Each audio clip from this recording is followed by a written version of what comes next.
Hello, and welcome to episode 152 of Ready to Mosh. I'm Gem G, and with me, as always, the Dreke to my Sneke, Mr. Kev P. What? I'm being very niche this episode. I'm lost. I thought you and your love of going down random wormholes on Wikipedia might know this one. No. There are two different types of Viking ship. Okay. A Sneke is a smaller one, and a Dreke is a bigger one. Okay. So I thought that was fitting. I have probably completely mispronounced them. But I know I'm trying to be a bit on brand, a bit niche. That's different. very fucking niche. Jesus. Yeah. Did not see that coming. There we are then. So it is part 2 of our Bloodstock preview. It's getting very close now, isn't it? It is. We're actually recording this more in advance than we normally would. So in terms of episode release, we're recording 9 days before, aren't we?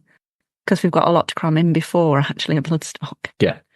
And in terms of when we're actually going to be at Bloodstock as we speak, it's 3 weeks and 5 days, I think. I think so, yeah. No, 2 weeks and 5 days. It was 3 weeks last Thursday. Yeah, we've just checked, and as we speak, it's 19 days to go, assuming that's till the Thursday. That is scarily close now. Yeah, it seemed ages away, and suddenly it's like, we've got like 5 episodes to record before we get there. We've been having to do so much stuff, though, that I'm kind of not surprised by that. That's true, because obviously all the Bloodstock stuff, and we need to get stuff ready for when we come back, and just the normal stuff as well. Yeah, the normal stuff plus Mangala we had to do as well. Yeah, not complaining though. It's all good. No, yeah, it's all good. It'd just be nice if we didn't have to do the day job at the same time. Yeah, we could just quit and do this. This would be great. Lovely, it would. King Yoda. Oh. Lovely, it would. Anyway, so we're going to do some more general goings on today, because some things have slightly changed since we did part 1, as we thought it might, because we knew that the live was coming out. And then we're going to go through all of the EMP bands on Saturday and Sunday, plus kind of top picks that we're looking forward to from Sophie and Ronnie James Dio stages on Saturday and Sunday. So if you're wondering where the New Blood bands are, they're going to be in a whole separate episode. Yeah, they get their own one this year. Yeah, because we thought, why not? There's a lot of bands in there and we want to investigate them all. So somehow tickets are still available, weekend and day tickets, but it is close to selling out, I believe. Yeah. And as we said, this is obviously recorded 9 days before it goes out. So by the time this goes out, it might be sold out. And as we've just mentioned, the New Blood bands, Metal to the Masses is now complete. So we know all of the bands that have won their rounds, plus all the other bands that will be on the New Blood stage that haven't gone through the Metal to the Masses route. So yeah, stay tuned and we will give you a run through of who they all are. I don't know if necessarily we'll know what days they're on when we record that episode. So we'll probably just do it alphabetical or something anyway. Probably, yeah. They'll all be in there anyway. And one of the things we spoke about in part 1 was the fancy dress. Initially, it was going to be a mixture of all 3 over the course of the festival, but they've actually updated it now so it's specific for the particular days. So Thursday, the Pink for Sylvia Lancaster, that I know you were really wanting to see come back. Yeah, I think a lot of people were. I don't think it was initially on there, but saw quite a few comments saying, we're not doing Pink again, so they've popped that on the Thursday. Yeah, so that's back this year. Friday is Lemmy stroke Motorhead. Saturday is the Dinosaurs. And Sunday is Horror. I can't wait for Dinosaur Saturday. Yeah. I'm still thinking of doing something for the Sunday. The Horror one? That's probably the least likely for me, I think, because I don't know who I'd be. Yeah. Whereas I could get a Lemmy hat or something, and I'm still toying with the idea of a dinosaur outfit, but... Oh, God. What else would I do with it? That is going to look amazing in the media section. Yeah. That could be someone else in there, interviewing in a dinosaur outfit. I mean, I walk like a T-Rex anyway, so I'll just be me. Something else we mentioned in part 1 was obviously the bin jousting. We all know now it's been legalised, or whatever the term is for that. But times have been confirmed, so it's going to be 11 p.m. till 2 a.m. 3 hours of bin jousting. Is it normally that long? I've no idea. Having never done it and never having camped in Midgard, wouldn't know. No, but that's, Thursday to Sunday, every night, along with some inflatable fun as well. And they did also say that anybody caught doing normal bin jousting will just get thrown out. You will just be removed. So, and I think because they've legalised it like this, they will take it very seriously. Yeah, I guess before there was no alternative to illegal bin jousting. Yeah. But I think this year they will be on it. Yeah, you've been warned. Yeah. More after hours details have been released. So Thursday and Saturday night from 11 till 2, the New Blood stage is doing Bloodstock's biggest silent disco to date, with 3 live channels from Little M, Rich Harris, and Lloyd playing club dance, which I find a bit weird. I don't know, you'd be surprised how many metal people bop to the Venga Boys. True. Rock and metal or party cheese, respectively. I quite like that mix. Part of me is a bit tempted to go to that, you know. I'm quite up for going to the silent disco. On the Thursday, I think I say I quite like a silent disco. We've only ever done one that was like an apartment anyway. We've not done a big full scale one. It was for a friend's birthday. But yeah, I love the idea of it. Trying to work out who's listening to what. That is a weird concoction as well. In fact, that's probably pretty similar to the one that we went to with our friends, isn't it? Yes. Because there were 3 different channels. Me and you were listening to the rock and metal, and I'm pretty sure they had the other sorts. Yeah, I think you're right. Friday on the New Blood stage is DJs Darren Smith and Dawn Debenham joining forces for a night of extreme black folk and power metal. Yeah, that sounds quite good as well. Yeah, again, that's another thing that I'll be kind of going, actually, you know what? Yeah, and Dawn does the Raise Your Horns kind of folk and power metal night at the Old Salutation as well in Nottingham. I can't remember if it's monthly or bi-monthly, and yeah, I've always wanted to go along to that as well. And the Saturday in the Sophie tent is DJ Rockalypse and Seething Akira. I'm very up for that. Yeah, I know. Yeah, you've not stopped talking about that. If we stay awake. Yeah, if we stay awake. DJ Rockalypse, who we're actually going to one of his shows tonight. Yeah, he's our local rock and metal DJ. He does fortnightly rock and metal night in our local town. And yeah, also puts on our local gigs as well. Yeah, so we're going to watch a couple of bands there at one of his events tonight. And Seething Akira, we love Seething Akira. So yeah, that sounds pretty good. And there's been loads of other bits and bobs in terms of the late night stuff announced as well. They were just kind of our picks of the things that have been announced. So check it all out on the Bloodstock website to see exactly what you can get up to after hours. And if you've been to Bloodstock before, you'll know that the Rock and Metal Gallery is kind of a staple part of the experience. Tends to be one of the only places that you can get some aircon as well if you want to cool down. If it's hot. Yeah. Top tip there, but don't all rush at once if it is hot, because we want to get some cool air too. But you may have already heard from when it got announced that they were doing kind of a Lemmy tribute across the weekend anyway, but the gallery's been extended for this year. So there's going to be loads of kind of Motorhead / Lemmy memorabilia in there, including a replica of Lemmy's dressing room, hence the extended size of it, but you can see exactly what his dressing room was like, and also his ashes as well. And if you listen to our interview with Vicky earlier this year, she did talk in quite a bit of detail about all of that as well. So if you want to hear more, you can go back and listen to that again. I imagine they've had to extend the size of Lemmy's dressing room to cater for the amount of Jack Daniels that would have been needed. Yeah, and hat stands. Yeah. The Vikings will be back in the arena twice a day, Friday to Sunday at 11:30 and 2:30. So that'll be more full-on extreme Vikingness. It's always weird when you'll just be stood there and then all of a sudden like 30 Vikings appear from nowhere. Yeah, I remember sitting in the Serpent's Lair last year, sat on a bench waiting for you to join me. I think I'd gone ahead or something to watch someone. And yeah, there was just like a stream of Vikings walking past. Where else will you get that? Rockfit is back again, Friday, Saturday and Sunday at 10:15. Going to be in the Viking area or arena. The Viking, where the Vikings go, outside the Sophie tent in the fairground. It's going to be there where it was last year. Anyone who partook last year or saw it will know it looked a little bit penned in. I have heard that they are going to maybe take one of the side fences down this year just to give people a bit more room so that they don't look like sheep in a pen. Okay. And I do know which instructors are doing it, but I can't remember off the top of my head who they are. But they're all amazing anyway. So if you fancy a bit of Rockfit, highly recommend it. Are you doing it this year? It depends on our band schedule, doesn't it? Last year it didn't work out because of either interviewing bands or we needed to see bands that we were going to interview later in the day. And just obviously I need to go back and get changed and showered and what have you. I don't want to be interviewing bands in sweaty Rockfit clothes. So if I can, I will do one day at least.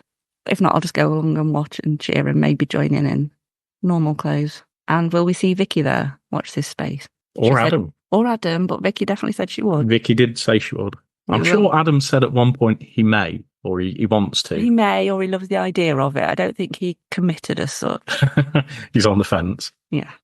There is also a MMA / UFC kind of class with Josh Barnett, MMA champion. And that's happening at 4:30 on Sunday in the battle area. The spots to do that have already gone, but because it was very limited anyway. But you can still go along and watch. So that is on the Sunday. Other things that you can partake in as well. There is axe throwing back at the battle axe stand. I don't know how we've never done that. I've always wanted to try axe throwing. I've seen you bowl. The last thing I want to see you do is throw a fucking axe. You will kill someone. I know, but axing, is that what you call it? It's like an overhand throw, isn't it? So I don't think I would. I think I'd be all right. I can do overhand things. It's underhand stuff I can't do, like bowling. Stop staring at me like that. I'm not that bad.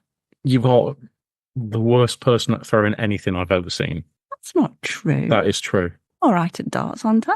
I've never thrown darts with you. You have. Have I? Yes. Oh, yeah. Yeah, we have. We have darted and together. You missed the dartboard a lot. I refute that comment. You did? Slander. If you don't want to use a sharp tool and throw things for fear of losing someone else's limb, I guess. There's the Nordic Spirit Gaming Arena, so you can go and play some video games. Again, I don't know why we've not been in there before, but there are some new VR editions this year as well. I really want to go to that. I think we should. I feel like we should because, I mean, I'm a massive gamer anyway. And I'm kind of a retro gamer. You like some retro gaming? Yeah. Like probably late 80s, early 90s retro kind of gaming, don't you? Old school Nintendo. Yeah. Basically Zelda and Mario. Yeah. Mario Kart. Yeah, I think we should make a bit of an effort to just go and have a look in there at least as well. And then there's also the blacksmith stall that's usually there, so you can go and have a look at that. And of course, there's the Planet Rock signing tent. At the moment, it's still to be confirmed who's going to be in there and when, but I expect that'll be in the usual place and we'll have the usual queues to get in. Yeah, that's the thing with signing tents. I love the idea of signing tents, but I always go, I could queue for an hour and a half here, or I could go and watch a couple of bands. I always feel it's going to be a bit clinical as well, like a conveyor belt. Like you. Well, it is like a conveyor exactly. belt, That's what I mean. And you can only have like a certain thing signed potentially. Yeah. Like they give you the piece of the paper. Well, obviously they've got the Bloodstock autograph book now. I don't even know if you're allowed to take photos or not. I think it depends on the band. I think the other thing for me, especially now, is that because we do get a lot of media, we probably don't need to because we could probably just get stuff signed anyway. Potentially, or you might. We know a lot of bands. We talk to a lot of bands, so yeah, and you can kind of bump into people in the wild more and just have an organic chat. Yeah. At the same time, I get why people do it because a lot of people, especially some of the bigger bands, it might be your only chance to do it, and we're less likely to bump into them, aren't we? So, but yeah, it's just the time it takes. Similar to like getting a tattoo at a festival. I don't really want to spend. I wouldn't do that for you. Apart from the hygiene side, it is generally one of the biggest queues that you get at a festival, isn't it? So there is also the T-shirt and CD amnesty, so you can drop off old T-shirts you never wear, CDs you no longer listen to, preferably in good, clean condition. Of course, you don't want a grubby T-shirt. So yeah, all of the proceeds go into the Sophie Lancaster Foundation and Derbyshire Blood Bikes. Yep, and I think that's every day 10 till 12. 10 till 12, Friday to Sunday. But yeah, and obviously you can buy things second hand, drop them off. Yeah, you can buy things from the Planet Rock signing tent, and the drop-off point is at the Rock Society info tent. Yeah, almost feel like we should have a rummage through our CDs that we've probably not picked up. God knows that. What was the last time we took a CD off that shelf? I would have taken one off the other day because we were talking about a band, and I thought I'd got an album. We were talking about Swedish bands. We were, weren't we? And I couldn't remember the name of the band, even though I was trying to find it in an alphabet-sized enormous collection of CDs and went, it's here somewhere, but I can't remember the name of them. Yeah. And then I remembered it. Only times I've taken CDs off there in recent times is to take a photo of them for a social media post. Yeah. And prior to that was when I had my car in probably 2016 that had a CD player. Yeah. Just don't play CDs. So We could have a clear out. We could. There's just some that I feel attached to. I feel very attached to my 10,000 Days Tool album. Yeah, 'cause that's a special edition one, isn't it? Yeah. Very cool. It's very cool Get that. with the glasses, yeah. I'm sure there could be some. We've probably got duplicates as well. Probably. We'll have. And t-shirts. Well, yeah, maybe some. I don't know. I'm kind of attached to t-shirts. Yeah, I am. I If, think if you're a regular listener, you'll know that I'm a sucker for merch. we both are. Well, you're a sucker for particular bands. I will buy merch from bands if I've seen them live, even if I don't like the band. That is true. I am a bit more particular about who I'll buy from, but If it's got a tour date, I want it. I just have this fear that if I did ever let one go, I'd miss it. And I've got ones that I don't believe I've let go and I can't find them. Same. So, yeah, there might be one or two I could get rid of.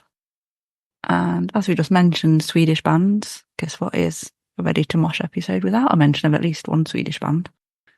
Amon Amarth have put out a challenge for the Bloodstock crowd to do the UK's biggest ever row pit on Sunday night.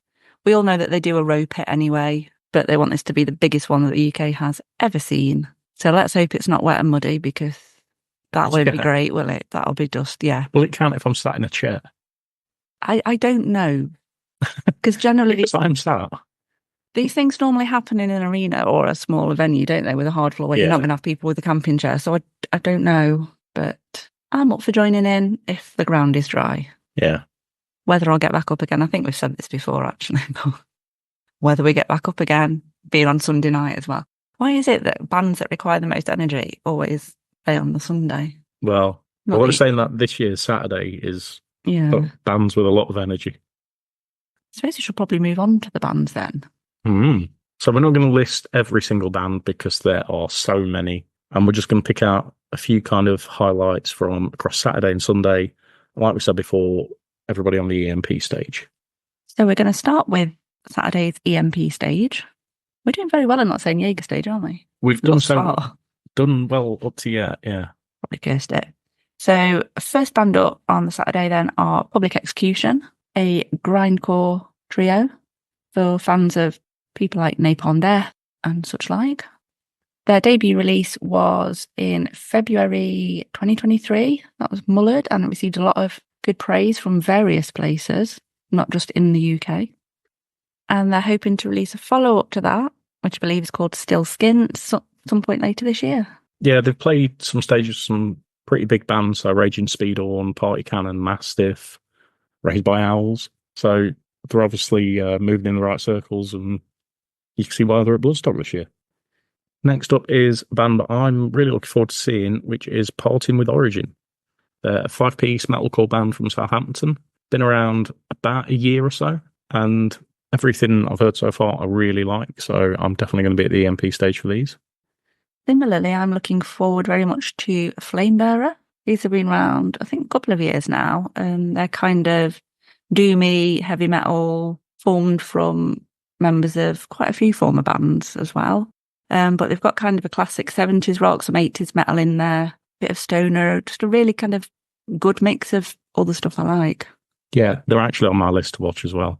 I'm going to watch a lot of bands at the EMP stage, and these are definitely on that list. Then after Flamebearer is a band that I expect will do really well, and that's Rupture Farms from Bradford. And they're like a mixture of various kind of styles and artists, but I think they'll get a really big crowd at the EMP stage, so if you want to watch them, you might have to get there early for that. And then headlining the EMP stage on Saturday is Lurcher. So these are an alternative metal band from Wales. Been around about 3 years now, I think. They've released a new EP this year, which is really good. I've been really enjoying that. Sound-wise, they're, again, kind of a mixture of stoner, there's a bit of sludge, bit of grunge in there. And yeah, looking forward to hopefully catching a bit of them if I can. Yeah, I'm exactly the same. I know they clash with another band that we'll talk about later, but I do want to watch Lurcher. Right, so next up, we're going to talk about a few of the bands on the Ronnie James Dio stage and Sophie Lancaster stage. These are kind of going to be based on approximate times we expect to see bands, but we're going to get through quite a few, so we'll be floating between the two. And just before we get to the first band we're going to talk about, it is going to be an early start Saturday. I think so as well. Because one of the bands that we've not got down that we were just going to mention, but Cauldron. are on the Sophie stage, opening things up on Saturday. And I do want to watch Cauldre. Really like them. But the first band that we're kind of going to talk about is Deatus. We're on the main stage. Yeah, so they'll probably be on about 11:15, which is the usual opening time for the main stage. Yeah, I would have thought so. And yeah, I've been really liking these. Proper kind of old school, kind of satanic black metal vibes. Yeah, they've been around like 20 years. And the bands that they kind of take inspiration from are bands that an artist that I love anyway, like Slayer, G.G. Allen, Fields of the Nephilim. Definitely up my street. And I'm really looking forward to seeing these. Yeah, interesting choice for first thing in the morning. Yeah, I thought they, if anywhere, I thought these would have appeared kind of further down the bill. Yeah, same, but it's going to wake your ears up, innit? That Yeah. time of day. They are quite legendary in metal. So, I mean, it shows you how strong Bloodstock is that they're opening. Yeah, but hopefully we'll be up and awake and raring to go for them. Next band I'm really looking forward to is Crypta. If you're not aware of Crypta, they're a 4-piece female Brazilian death metal band. They actually recently played at the Hairy Dog in Derby, but I can't remember why we couldn't go. I don't know if it was just before Bloodstock, before Download, or while we were at Download. There was a reason we couldn't go. It was. We were at another show for something else. It might have been the Foo Fighters. It could have been that weekend, actually. Yeah, they've been around a few years now. They have had a few lineup changes, and I think they're now on Napalm Records. They've had a lot of critical acclaim for their kind of music in general and their live performances. And they have actually been a recommendation of none other than Tobias Ford, who said they're one of the best upcoming metal bands to keep an eye on as well. So what more do you need than that? I was waiting for what you'd normally say at this point. What reasons for Jem to mention those? Yeah. Told you we have to get one in there. But yeah, he genuinely recommended them himself, and they were quite pleased with that. Then back to the Sophie stage. Band that I'm really excited to watch is Ludovico Technique, which is a different kind of choice for Bloodstock in kind of traditional Bloodstock sounds that you'd expect. And these are an American gothic metal band. Quite a lot of sort of industrial sort of sound to them. And I was listening to them the other day and they blew me away. So I can't wait to get in that tent to watch these. Yeah, same. I was listening to them, I think it was yesterday actually, from the first track that came up on Spotify. Absolutely loved that. The one that samples a classic Cold track in the background. Can't remember the name of it, but really, really like that one. I mean, I like all the ones that I've listened to, but that one in particular was just, I say, yeah, quite a different sound. A different kind of vibe and atmosphere to a lot of the other stuff that you'd normally expect. Yeah, but very much looking forward to seeing them. And then another band on the Sophie stage that I'm looking forward to seeing are Asomvel. They're a kind of classic hard rock sound. Remind me of kind of a classic 80s kind of sound without the cheese as much, if you know what I mean. A modern take. Yeah, really liking these. I didn't know a lot about them other than I think we're following them on TikTok. But from looking into them, apparently their original frontman got killed in a road accident. But they decided to carry on, and their singer now is the original singer's nephew. Yeah, I saw that as well. Yeah, which I hadn't realised, but yeah, they're getting pretty well established. They've done a lot of touring all over the world. So yeah, very much looking forward to seeing them. And I think, you know how we mentioned that Ludovico Technique were quite a different twist. Looking at the whole Sophie stage that day, there is quite a mixture of stuff on there from all over the place, but I think it's going to kind of work really well. It will, because you won't just get people camped outside the Sophie stage for hours, and people will actually move around and go to watch other things. Yeah. So next up on this list is the first band that we're going to talk about that we've seen before. It is, isn't it? And that is the Magnificent Combi Christ. Yes, can't wait to see these again. Yeah, they were great last time I saw them. I'd love to know what kind of set they're going to play. Yeah. Because the stuff they played at Uprising was very different to what I thought they'd play. Yeah, I think that was billed as an electro set there, wasn't it? Yeah, if you're not familiar, they're a Norwegian-American industrial group, and they mix together a variety of stuff, and it's just ear-splitting. It's so good, and they're incredible live, and we highly recommend you go watch them because they are going to be one of the best bands there. We had a feeling that they were going to be there this year from seeing them at Bloodstock last year at the Sophie stage when Seal and Ardor were playing. We did, didn't we? I forgot about that. And we said to each other, "Is that?" And yeah, we were right. And then we kind of hoped that was the reason they were there, and it turns out that was the reason they were there. So we knew kind of which stage they were probably going to be playing in as well. Yeah, that tent, that stage is going to be absolutely heaving, I think, for this one. I don't think you'll be able to move. That's going to be one I might have to get to early just to watch. Potentially, because they're a band you want to have a good bop to. Yeah. Especially if they're more on the electro side of the set list. So I don't think there'll be much room for bopping. Having said that, looking at who they've kind of got a bit of an overlap with, it might thin out towards the end of the set. Possibly, yeah. So let's talk about that band now. And that is Malevolence.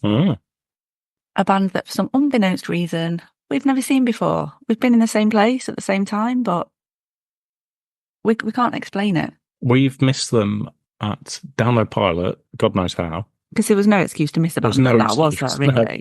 I can only assume that we were back at the tent. Or we were in the guest area having a lovely time. Quite possibly. And we did RIP for Download Pilot, so most people who went back to their tent could still watch the bands, but we made an error on that part. And they were at Download, I think, last year. Yeah. And I have a feeling it was probably just the heat that put us off going to the second stage, and or they clashed with somebody. Or again, we could have been back at the tent. So the chances are that when they play this year, we'll probably miss it. We'll probably be back at the tent, but we've got very good intentions of third time looking, actually seeing them. I feel like they've been at Download other years as well, and we've not seen them. I think you're right. We've got certain bands that we just keep missing, and these are definitely on that list, but we're going to make up for it this year. I'm determined. Just before we go further down the timeline, one band a bit further back that I've not mentioned that I'm really looking forward as well is Deicide. Yes. They're just one of those classic legendary bands that I want to see at least a little bit of. A bit like when we saw Exodus in 2022. To just, tick off the list. They've got some cool shirts, so I feel like if I've seen them, you're allowed to wear a shirt as well. Yeah. Not that I'm just being a fangirl and wanting to wear a Deicide t-shirt, but I do genuinely want to see a bit of them as well. And then moving on to the headline act for Saturday night on the Ronnie James Dio stage is The Architects. Band we've seen before, we really like live and just love in general. I think they're a great band. Yeah, I'm very much looking forward to seeing these again. We saw them, was it last year at Download? Yeah. It's a bit weird because I'm sure it was them that clashed with Evanescence, who had that huge crowd in front of the second stage. So I feel like it was more, not as busy. Yeah, it wasn't as busy as I expected it to be. But they were great there last year, and I know they're going to absolutely smash the main stage this year. An interesting choice for a headliner, and it's great, as we know Bloodstock do, bring on bands that have never headlined before. Yeah, and it's one of the things I love about Bloodstock is that they do give bands a chance to headline, and the bands that always seem to just get huge after they've headlined Bloodstock, everybody kind of goes, wow, yeah, we get it. Yeah, and I guess on paper, not your typical Bloodstock headliner, but again, that's what makes it so great to have that variety of headliner, isn't it? Mm-hmm. And I know, obviously, a lot of fans are not necessarily that keen on the direction they've gone musically with their more recent stuff. Me personally, similarly to Bring Me the Horizon, I actually prefer the newer stuff. Controversial that may be, but I like both. I like their old stuff and the newer stuff. Yeah, I do like the old stuff as well, but yeah. I've not been put off by the newer stuff and I actually quite like it. Yeah. And again, it's going to be interesting to see what kind of mix they do bring with their set list. I think they might play a lot of the older stuff that was heavier. I was thinking it might be more of a heavier set list, kind of tweak to your audience, because I'm sure there will be Architects fans there, of course, but there will be fans of a lot of other bands that might not know Architects or might not be as familiar or even as keen on them. So that obviously chance to show off to them. Yeah. And then the headliners of the Sophie stage on Saturday night are a band that I'm hoping to see if I can stay awake like I managed to for Candlemass last year. And you may or may not be joining me. We'll see. And that is Corby Clarney. Yeah. If you listen to our review of their latest album, you know that Kev wasn't so keen on it. I wasn't. However, if I'm in a good physical state Saturday night, I will probably go along to the Sophie stage to watch them because I've said it before. Sometimes bands impress me when they're live and not necessarily the sound that you'd listen to at home. Yeah, and I think these are going to be really good live. I think it's just going to be a really fun party atmosphere. And we'll all be singing Jägermeister and vodka and all the other drinking songs and more. And it's going to be kind of setting us up well if we have a lovely time there to actually stay on after to watch the Seethan Akira and DJ Rockalypse DJ set straight after. Yeah, fully agree. Which means probably, for us, a late night on Saturday. So we're going to start the Sunday off, and we're going to start with the EMP stage again. And first band on EMP stage are Warpstormer. And they're a 4-piece from South London. Their first EP, Here Comes Hell, was released a couple of years ago, and they're working on a follow-up to that at the moment. So hopefully we might get to hear some new stuff as well. Yeah, and interestingly, on their debut EP, they had the guitar player from Greenland. Yeah, Scott Black. So it'll be good to hear their first EP live. And like I said, with a bit of luck, we'll get some new stuff as well. Yeah, I would think so. They've got new stuff in the pipeline. And what started out as kind of a solo project initially, they've got full live lineup now. And yeah, I've enjoyed what I've listened to so far from them. Next up are the Gallowgate Murders. These are a kind of traditional Celtic heavy punk rock fusion. So if you're a fan of bands like Flogging Molly, the Dropkick Murphys, then these will definitely be your cup of tea. I'm sure they'll bring lots of energy to things in the afternoon. Yeah, 5-piece, formed in Edinburgh 2019. So they've been around a few years, and they've played some really good places like the Underworld, Corporation, Sheffield, Audio in Glasgow, and I'm sure they'll do really well there. Following on from the Gallowgate Murders is Goblin Smoker, who are a band that are a bit of a wild card, I suppose, a bit of a curveball. Although musically it kind of fits, what they're kind of about is a little bit of a head fuck, I suppose. I guess so, yeah. If you're not familiar with Goblin Smoker, they basically tell the tale of the Toad King. There's a whole backstory there, kind of spreading the word about the discontented ruler of Goblin Forest and the smoker of sacrificial goblins. Yeah, so musically it's quite a doomy sort of atmospheric black metal sound, and yeah, it'd be interesting to see kind of how they sound live. And also at some point over the same weekend are Froglord, who we are big fans of. So will there be some kind of toad frog amphibian takeover?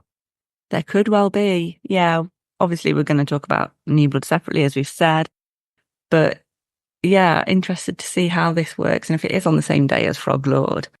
And do these dress up as toads? I don't know. We'll see. Will the toad and the frog come face to face? Do they know each other?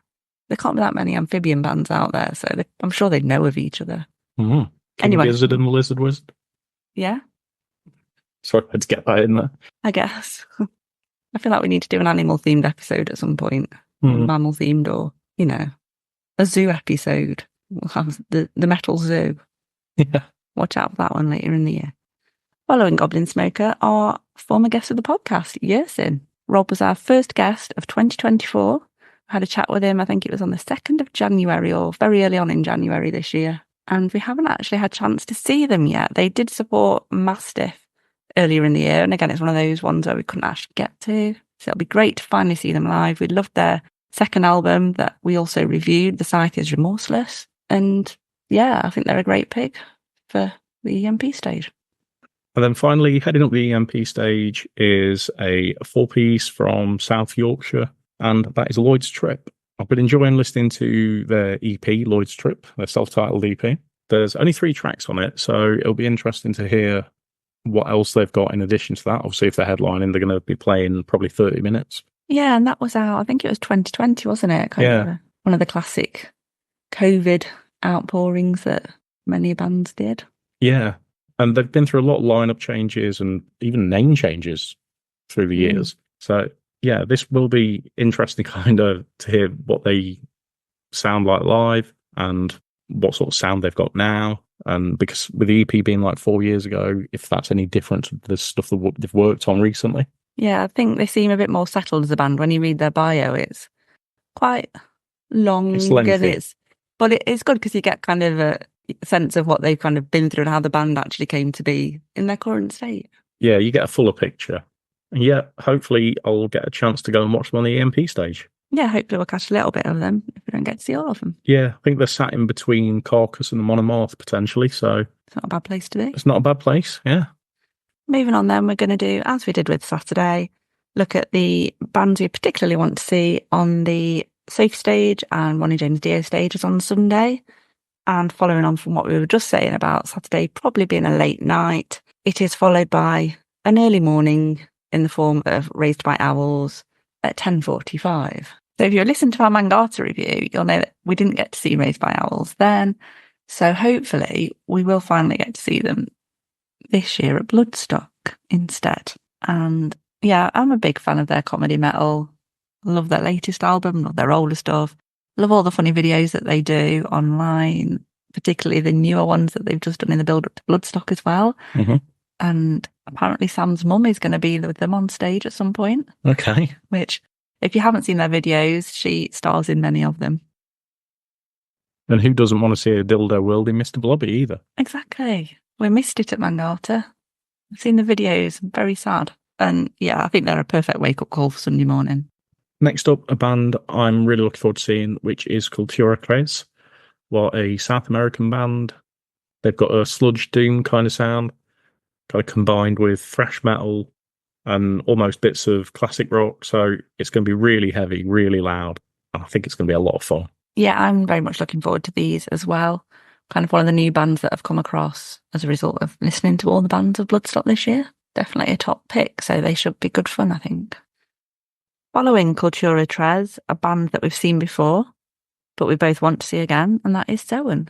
Yeah, that's been my third time. Yeah, you saw them, was it Bloodstock 2 years ago? I did, yeah, in the tent. And they absolutely blew me away. They were incredible. And I remember regretting not seeing them, and I can't remember why I didn't. I think just the heat, I was like, I don't want tent at this Yeah, time. I think there was somebody else you wanted to watch as well. Mm. And there was an overlap. Yeah. You might have joined me for the back end. I don't think I did, Did because you I'm not? sure we both saw them at Download last year in the dog piece. I'm sure that was the first time I saw them. Okay. Yeah, I'm a big fan of these. Like I said, this has been the third time I've seen them. And I remember when I came away that day in 22, just saying to you how good they were. And you were a little bit miffed, weren't you? Yeah, one of the few bands that I think you saw that year and I didn't, because we watched a lot of the same, I think, in that year. We did, yeah. But I made a beeline for it, and that was the first time I'd seen them. And then we watched them last year together in the Dogtooth, like you said. And this year we'll watch them on the Sophie stage together. Yes, that's the plan. Next up on the main stage that we're going to watch is a band that have been around for such a long time, well over 30 years, and that's Septic Flesh. Who, another band not seen before. No, it feels like weird to say, I want to see Septic Flesh. Yeah, that's been going through your head, hasn't it? It has. I want to see Septic Flesh. Do I want to see Septic Flesh? Yeah, not on myself. Yeah, just the band. Yeah.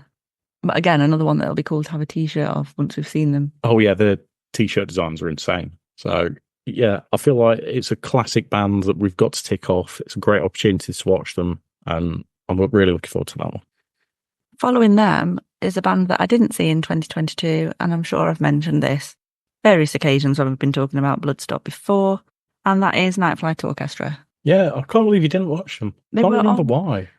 They were the last band in the Sophie stage, weren't they? On the Sunday night. So it's like the tiredest point you could ever be at a festival is the last night, isn't it, surely? And then, especially with the Sophie stage, the band's in there finishing at midnight usually. We heard them from the tent, and that was as close as they got. And it was kind of regret and glad I'm already back at the tent when I could hear them. Yeah. But they did sound very good from a distance. And yeah, I think kind of that mid to late afternoon slot that they should have this year on the Sunday, much better suited to me. And I think it'll be great to just have a good dance to them. Then moving on a little bit further in the night to Carcass, who, again, been around such a long time, still never got to watch. And I know there's been occasions we could have watched them. Yeah, it's another one of those where, for whatever reason, we haven't yet seen them, even though we could have. Watched them multiple times. Yeah. We somehow keep missing them. You know, they've been around for such a long time. They've released so many kind of classic albums, and yeah, it just blows my mind that we've not. And I think part of it is they went on a hiatus, didn't they, for quite a number of years. Best part of 20 years, I think. Yeah. Kind of from the 90s to like the teens. Yeah, it would have been, yeah. I think so. Obviously, there's a big gap anyway where we wouldn't have been able to. So yeah, so we can be excused for that bit, but obviously since their return, we've had chances and haven't taken them. Yeah. But we're fully going to make up for it this year. Well, with some of the other bands we've mentioned. And it'll be interesting to kind of see how they sound after all this time and what sort of stuff they play, because they've got such a rich back catalogue. And then moving across to the Sophie stage, I'm looking forward to seeing Infected Rain. We reviewed their album earlier this year as well. And again, it's another one that you weren't as keen on as me. Yeah, I know you were a big fan. Yeah, I really love the mix of kind of different metal, electronica, the screamy vocals that they've got, particularly on their newer stuff. And yeah, I'm really intrigued to see how this comes across live. Yeah, they're a band that I've got kind of as a maybe. So it will kind of depend on what we're doing at that time for me, how I'm feeling, because it is Sunday night and it's starting to get late. I'm an old man. I need breaks. But yeah, if I'm up to it, I'll probably come and watch Infected Rain. My opinion could change. Yeah, I do feel like these are going to be a band that come across a lot better for you live. Yeah. Than on recording. I feel like, again, it's another band where I'll be interested to see, because they've had like those changes of sound over the many years that they've been around, what kind of set they'll bring. And I think it'll be busy for them. Yeah. Very busy. Yeah, I agree with that. Moving on then to Sunday night's headliner, a monomorph band we've seen multiple occasions. At least 2 or 3 times. Yeah. At various downloads. Yeah, various festivals we've watched them at. And I always enjoy watching their shows, and I'm really looking forward to seeing them headline on the Sunday night.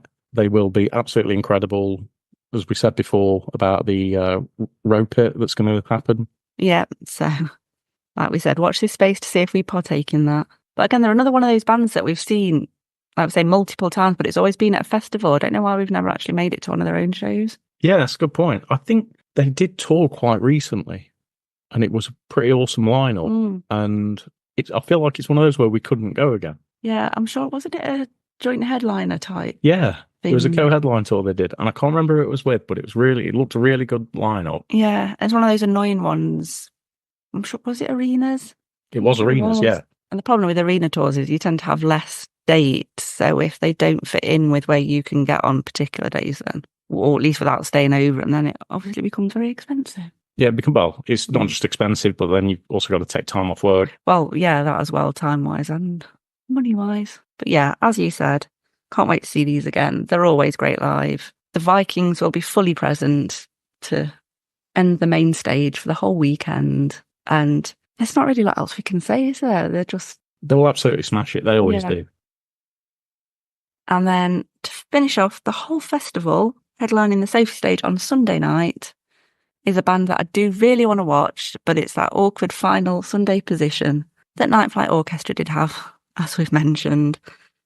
But that is Satyricon, another band that have been around forever and we've still not yet seen. Yeah, I really want to tick these off. I'm hoping I've still got the energy to go and watch them on the Sunday, because they will be great. I think the 10 will be absolutely rammed, because everybody will want to get straight in there after Monomartha finished. And I don't see many people kind of heading home at that point, because they're just such a legendary band. I feel like for most people, if they are sticking around and they're not travelling back Sunday night. Yeah. Yeah, if they're not travelling back Sunday night, they will be going to watch Satyricon. Yeah. Again, what else can you say? They're legendary black metal, aren't they? They've been around for God knows how long now. Yeah. And a great choice, again, to kind of close the festival completely. Yeah, so if we don't see all of them, hopefully we'll at least catch a couple of tracks if we stay, because they'll be on straight after a monomorph. So in theory, it's a few steps to the Sophie tent. Exactly. And it's not far from the exit to the Serpent's Lair section anyway, is it? No. And we do tend to have a coffee or two on a Sunday night, so that might pep us up. I refrain from drinking alcohol later on the Sunday just because my body goes, nah, you're done. And I'm usually designated driver home on the Monday morning, so... Well, you will pack so much crap into my car. Well, I mean, I don't tend to have coffee late at night. No. We sound like a right pair of old lightweights. I am now. For certain things, but yeah. We'll have some sugar and coffee and things to keep us going. That wonderful coffee stall in Serpent's Lair, they do a good coffee, don't they? So, yeah. Yeah, a couple of those and then watch Satyricon. That is the plan. Obviously, you'll need to listen to the review to know how it pans out. Also, it's worth mentioning that with all of the bands that we've kind of mentioned so far, there are a lot of other bands that we really want to watch. We just wanted to take you through some of the highlights that we're looking forward to. And we've also got to factor into this that we'll probably be interviewing bands at Bloodstock too. Yeah. And we've not even kind of looked at where the New Blood bands are going to sit and what clashes they might have. Yeah, there's no numbers. There's no times on when they're going to be playing yet. So we're not really sure about who's going to be where. And we do love watching New Blood music. So everything could go tits up.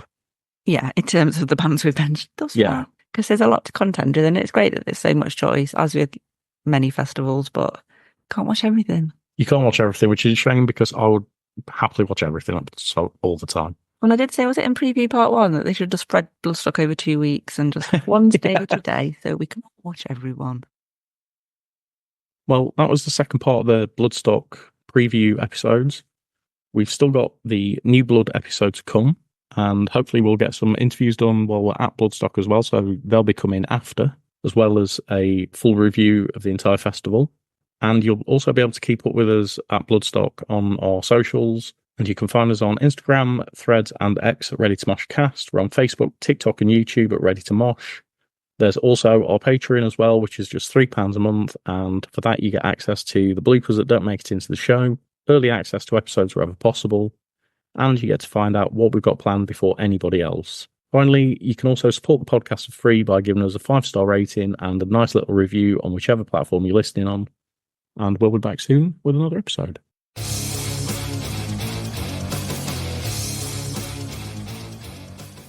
Make it longboat move.